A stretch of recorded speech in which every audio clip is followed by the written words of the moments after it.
ঘটনাস্থল ভারতে কর্ণাটক রাজ্যে। সময়কাল আনুমানিক 2012 সাল। একটি হিন্দু উগ্রপন্থী গোষ্ঠী একদিন ঘোষণা করে তারা ইসলামের প্রতি ঘৃণা দেখাতে একটি কোরআন শরীফ প্রকাশ্যে পুড়িয়ে ফেলবে।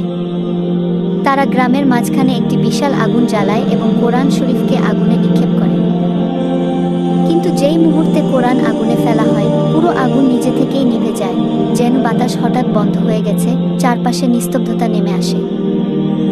আশেপাশের কাগজ সব ছিল আগুনে, কিন্তু কোরআনের একটিও পৃষ্ঠা পুড়েনি। উপস্থিত মানুষ চিৎকার করে ওঠে, অনেকেই বলে ফেলেছিল, এটা কোনো সাধারণ বই নয়, এটা আল্লাহর কালাম। এই অলৌকিক ঘটনার পরে সেই এলাকার অনেক অমুসলিম সত্য খুঁজতে শুরু করেন এবং অন্তত 7-8 জন সেদিনই ইসলাম গ্রহণ করেন। শিক্ষা। আল্লাহ নিজেই বলেছেন, আমি এই কিতাব কুরআন নাজিল করেছি এবং আমি এর রক্ষা করব। সূরা আল হিজর আয়াত 9। কোরআন শুধু কাগজে লেখা নয়, এটি আল্লাহর কালাম, যা আগুনেও অক্ষত থাকে যদি আল্লাহ না চান। প্রিয় ভিউয়ার্স, ভিডিওটি ভালো লাগলে লাইক, কমেন্ট, শেয়ার করে চ্যানেলটি সাবস্ক্রাইব করবেন।